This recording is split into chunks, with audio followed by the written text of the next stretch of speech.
Dear students, in this module we will cover Neo-Malthusianism. Specifically, this module will help us in understanding about the following aspects: the prelude to the Neo-Malthusianism, the classical school, the neo-classical school, and finally the Neo-Malthusianism. As part of our efforts to understand about various population theories, in this module we will try to get a comprehensive understanding about all these four aspects. We will also try to get an understanding about the kind of initiatives as part of these four aspects that led to development of population theories. Before understanding the Neo-Malthusianism, or in other words, the revised form of Malthus theory, we should try to understand how the population is being considered, or what kind of considerations were there with regard to population. We should try to understand this aspect as well. Let us now look at the history. Between the early years of the 19th century and towards the end of the First World War, which happened to be the year of 1918, during that period, the classical and neo-classical schools of thought contributed in a big way towards the development of population theory. We discussed about these aspects, specifically the classical and neo-classical schools of thought, in other modules of this paper as well. One can see that the basic difference between the classical and neo-classical school of thought is in terms of the following aspects. The classical school gave emphasis to production of goods and services as a focus of economic analysis. That means the emphasis of the classical school was on production of goods and services, with the focus being the economic analysis. The classical school of economics considered the population as production of goods and services. That means the population was considered as a means to produce the goods and services. That is why if you have more population, there will be more production of goods and services. That was the concept of the classical school of economics. On the other hand, the neo-classical school of economics gave emphasis to the exchange of goods and services, which was the focus of the economic analysis. We can put it in other words, as the neo-classical school of economics considered the population as consumers of goods and services.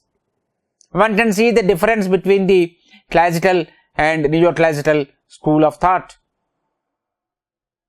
The first one considered the population as producers of goods and services, while the next one considered the population as consumers of the goods and services. The Neo-Malthusianism favored the use of contraceptives to reduce population growth and improve the standard of living. Let us understand the aspects involved in this opinion. Here we are talking about the use of contraceptives so as to reduce the population growth and improve in the standard of living. The Neo-Malthusianism was in favor of use of contraceptives, aiming at reducing the population growth, besides improving the standard of living. As we have seen in other modules, population growth can be reduced or population growth can be controlled by use of contraceptives. And we also have seen in other modules that reduction in population growth would lead to improved standard of living. Studies carried out in various parts of the world indicate the association between reduction of population growth and improvement of standard of living. Thus, in the course of development of demographic studies, population theories evolved over a period of time. Let us now look at the classical school of economics. We briefly discussed about it in some of the other modules of this paper, population theories as well. Let us look at the classical school of thought again. As we discussed earlier, the classical school of economics was founded by Adam Smith and other famous economists. If we look at the classical school of economics and their views on population, we can find that the classical school of economics firmly believed that economics functioned better under a free and private initiative and presence of vigorous competition rather than under government control. Here we have two scenarios. The scenario 1 allows free and private initiatives and also existence of vigorous competition. The scenario 2 was talking about firm government control. The classical school of economics believed that the scenario 1 functions better from the economic point of view. That means wherever you have free and private initiative with vigorous competition, the economy functions better compared to the situation where the government controls the economy. What is the basis of the classical theory? Let us look into this. The basis of the classical theory is that production, consumption and distribution of wealth are determined by economic laws. In any society, when we are talking about wealth, there are three vital components. One is the production of wealth. Second is about consumption of wealth. And the third aspect is distribution of wealth. According to the classical theory, and the whole basis of the classical theory was under the assumption that production, consumption and distribution of wealth are determined by the economic laws. Now let us turn our attention to the Neo-Classical school. The Neo-Classical school of thought was founded by William James and others. The Neo-Classical school of thought placed greater emphasis on the mathematical economics, and the mathematical analysis is based on consumer demands, decisions and actions. The population is considered as consumers of goods and services, In line with this assumption and in line with this kind of viewpoint that population is considered as consumers of goods and services, growth in population increases the volume of population, and thereby it also leads to increase in the number of producers and consumers. Let us look into this. Imagine in a society the population growth rate increases. As a result of increase in the population growth rate, the volume of population also increases. Then what happens? Then the number of producers would go up because more people are involved in production of wealth, or more people are involved in production of goods and services. In addition to that, the same population would also be the consumers of the goods and services that are produced. So, there is increase in the population growth rate and consequential increase in the volume of population, coupled with increase in the number of producers as well as number of consumers of various goods and services. Thus, it also leads to proportionate increase in production as well as consumption. Let us now look at some of the important points that have to be understood. One important and crucial point one has to understand at this point of time pertains to the influence of population size on the per capita production. Yes, with increase in the population growth rate, the volume of population increases and production and consumption also increase. Here we are talking about the influence of population size on the per capita production.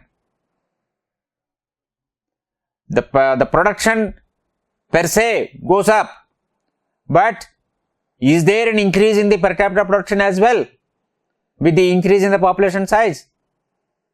That is a crucial point to be understood.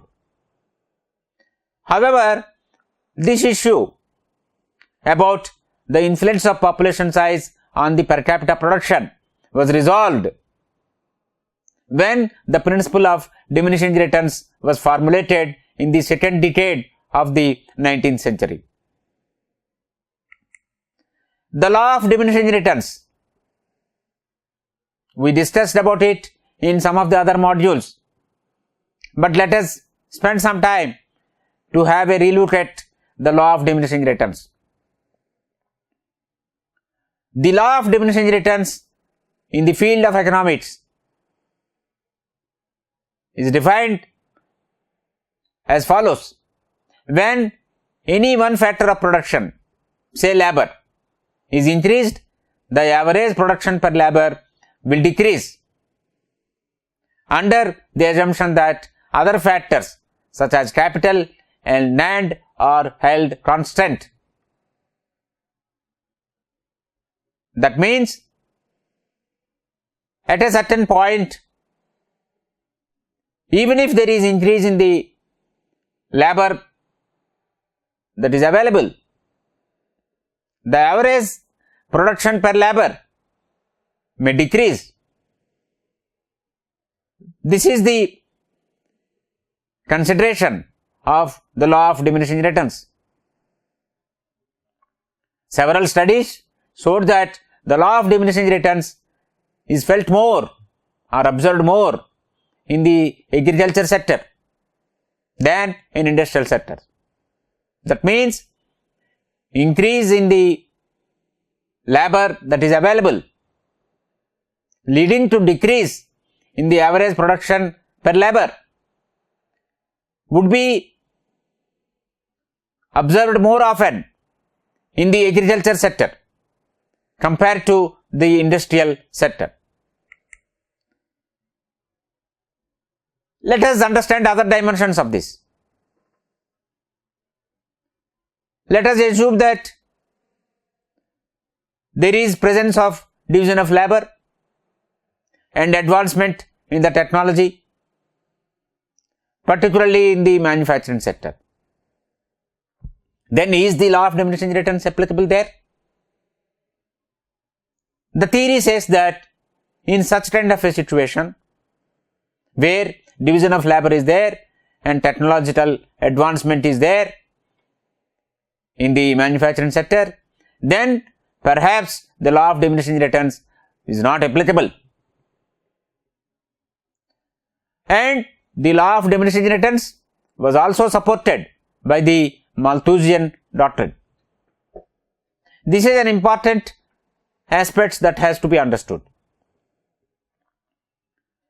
If in the manufacturing sector, imagine we are talking about an industry or a factory.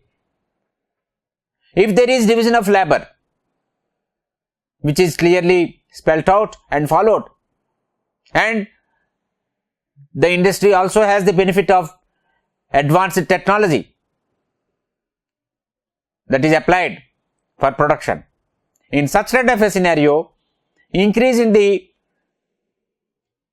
population growth rate or increase in the labor that is available may not lead to decrease in the average production. It also stated that the population growth trend tends to depress per capita production and increase the demand.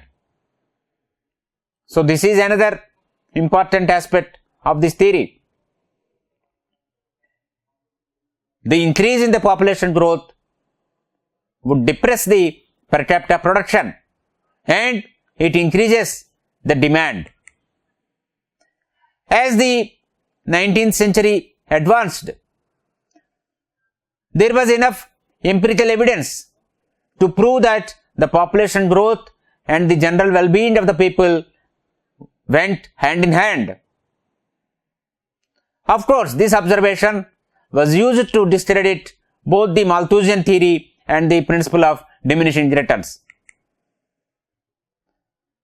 Subsequently, it was also realized that the economic analysis, which indicates that the total production as well as per capita production depend not only on population factors but also on several other factors, and these factors include the resources, the labor available, capital as well as the technology.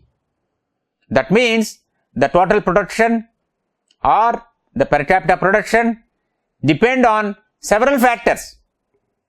Population happens to be one of the factors, and other factors, particularly the labor related factors or capital or the technological advancement, these factors would also influence the production, whether it is total production or per capita production. In view of this, the role of population as one of the factors of production in the overall economic system got diminished, and population became one of the many factors within the framework of the total economic system. So population was not the only factor that would determine the total production or per capita production. Rather, it happens to be one of the several factors that would determine the total as well as per capita production. As the 19th century advanced further, the production theory itself underwent several changes. Now let us understand the Neo-Malthusianism. The term Neo-Malthusianism was first used in 1877 by Dr. Samuel Van Houten. Dr. Samuel was one of the vice presidents of the Malthusian League that was established. The Neo-Malthusianism is not just an advocacy favoring birth control. In fact, the Neo-Malthusianism was interested in understanding the consequences of rapid population growth on human conduct and human behavior.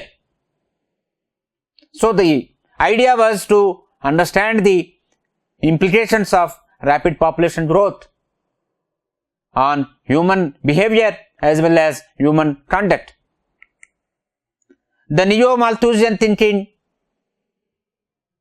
just like the Malthusian theory, also believed that the world's resources will not be able to support the population after a certain point. As we have seen in other modules, Malthusian theory felt that the world resources would not be able to support the population after a certain point. The Neo-Malthusian thinking also felt that the world resources would not be able to support the population after a certain point. There is also a belief that food and population growth are correlated. That means there is correlation between food and the population growth. The production in food, rate of growth in food production and the rate of growth in population are correlated. This was another belief of the Neo-Malthusian thinkers. The Neo-Malthusian thinkers also believed that population growth is correlated with not just food but also with other aspects like oil, minerals, land and water. So they went beyond the earlier theories and propagated that there is correlation between population growth and food, oil, minerals, land and water. Thus, the Neo-Malthusians believed in abortion and birth control as a way to slow down the rapid population growth in view of the relationship between population growth and other resources, including food. Paul Ehrlich was very vocal and he was a prominent Neo-Malthusian. He came out with a book, Population Bomb. Through this book, he warned of possible mass starvation because of overpopulation, and he also advocated abortion and birth control methods to reduce the population growth. He encouraged the government intervention into the population issue. According to the Neo-Malthusians, population problem in underdeveloped countries was an inevitable result of the reproductive behavior of man. The theory of demographic transition, however, rejects the view that high population growth is a long-term phenomenon. High population growth is transitory phenomenon and it occurs in the second stage of the demographic transition because of rapid decline in mortality rate without corresponding decline in the birth rate. We also know that every country passes through the various stages of demographic transition. In the first stage, both birth rate and death rate are high, resulting in more or less a stable population. Even if there is some increase in the population because of somewhat higher birth rates than death rate in a particular state, it does not pose any serious problem. Generally, in developing economies where agriculture is the main occupation of the people, per capita income will be low. And this results in low levels of standard of living, deprivation of basic necessities of life like inadequate and unbalanced diet, poor housing conditions, inadequate opportunities for education and health, high death rate and high birth rate. In an agrarian economy, certain economic factors also induce people to have more children and the burden of child care rests on the woman. In these economies, the children also start working at an early age and augment the household income. children contribute to the income of the household by start working at an early age. And children are also considered as the traditional source of security for the parents in their old age. And people are generally indifferent to family planning because of these reasons. The second stage of demographic transition, which is characterized by high birth rate and low death rate, and it results in rapid population growth. With the onset of socio-economic development, living standards improve and increase number of children who attend school, medical and health facilities would increase, and the governments check the spread of communicable diseases.